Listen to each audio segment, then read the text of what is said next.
Hi Ultimate Gardeners, welcome back to the Ultimate Gardening channel. So today in this exciting sprouting video, I'll be sharing with you guys the secret that all companies have been keeping from us gardeners on how to multiply your hydrangeas from 1 to 5 in an instant. So if you would like to know how to multiply your hydrangeas with no cost at all, please stay tuned with us. So guys, all of us enjoy the wonderful blooms of hydrangeas.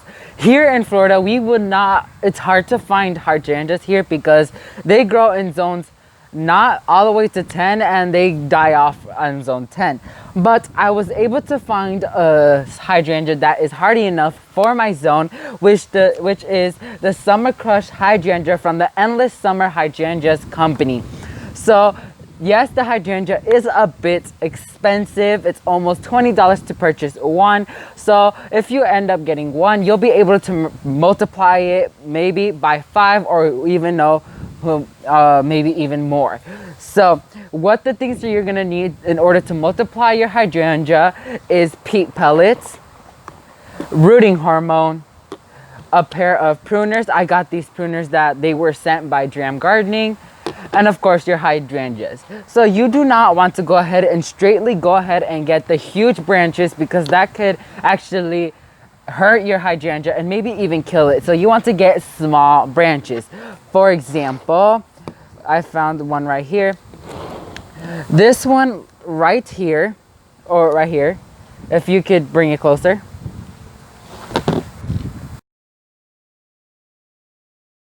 So guys, the cutting right here is an amazing cutting, perfect example. So you want to get a woody stem. You do not want to get a stem that's green because it usually won't root well because it's tender and it's a new branch.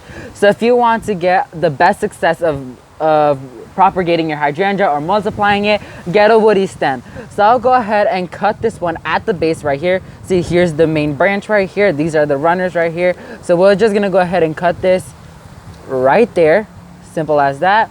And this is what's gonna be our other hydrangea. So let's go ahead and get into the first step. So guys, as you guys collect your cuttings, you can get multiple cuttings based on how big your hydrangea is. Right now in winter, usually hydrangeas only have branches, no leaves. But here in Florida, you would be able to see hydrangeas with leaves due to not the huge drop in climate. It's actually not that cold out here right now. It's cold for me and my sister because we're used to the hot and warm weather. But for all of you guys people that actually snow, you guys are gonna make fun of us because it's like 50 something outside and it's cold, but for you guys it's not that much. So you're gonna go ahead and get your cutting. It don't matter how big the cutting is, but you want something like this. Highly recommend something like this, not something huge because you could end up risking losing that huge branch of your hydrangea. So try to go with something small because eventually this would grow into a bigger hydrangea just like this one. So let's go ahead and bring the camera closer and let me show you what we're gonna do. So guys, in order to propagate your hydrangea, you're gonna go ahead and get a peat pellet. I have these Jeffy peat pellets in the 36 pack.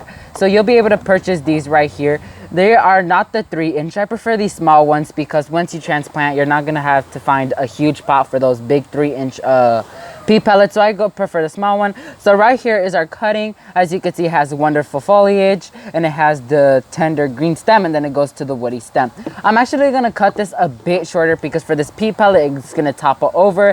You want to provide support for the hydrangea because if it keeps topping over, it's gonna be able to dry out and then it might even break it and it's not gonna be good. So we're just gonna go ahead and cut it from right here, like so.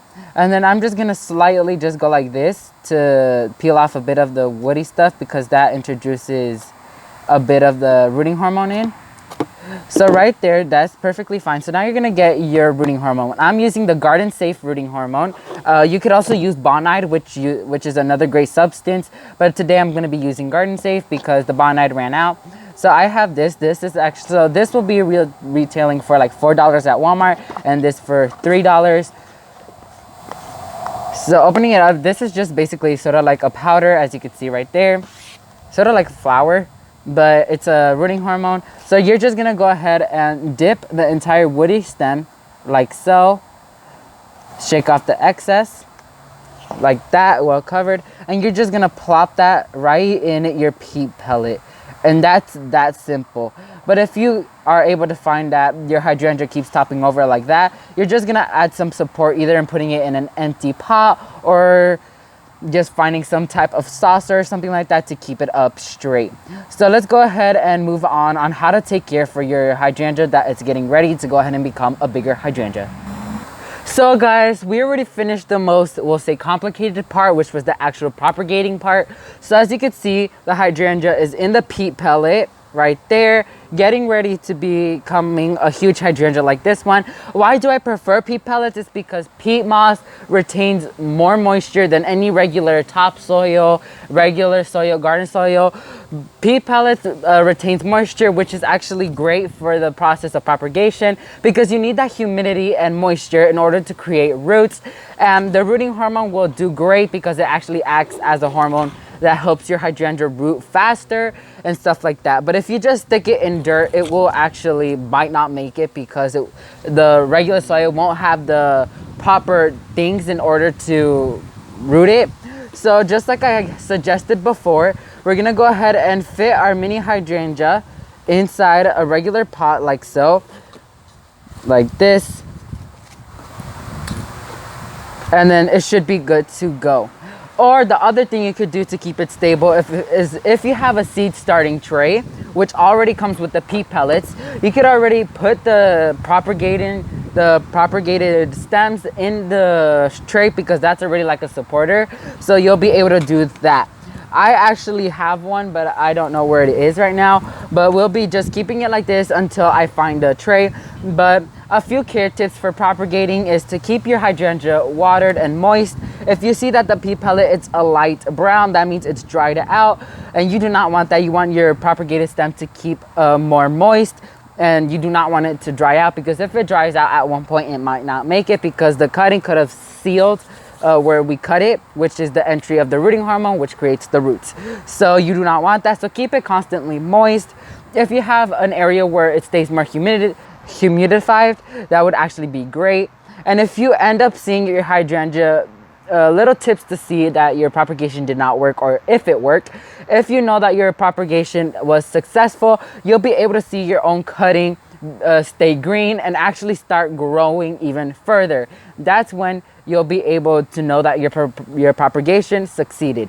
So, but if you know a few things to know when your hydrangea has not succeeded, is when it starts turning brown and it stays at the same stage when you started off. So it would start turning brown spots, and then that's when you know that your propagation wasn't successful, and you will have to restart the entire process again.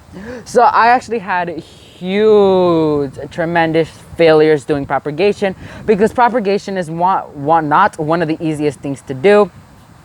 So if you're gonna try this, I highly try this when you are a beginner gardener. I do not recommend these steps, because this is for more experienced and more later on in the more experienced gardeners. But if you're a young gardener, I don't prefer you actually do this, because if you're a young gardener in beginning and you're just learning on how to do gardening, this might end up working. But for experienced gardeners, this would actually work great to multiply your hydrangeas.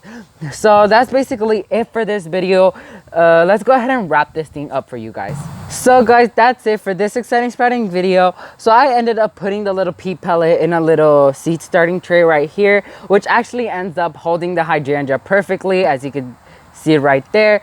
But you want to try to keep this hydrangea protected from any wind, because if the wind comes, it's going to topple over. So I highly suggest you go ahead and put it in an area where there's not too much wind, strong morning lights, morning sunlight, or a place where they could dry out easier, which is the windy spot.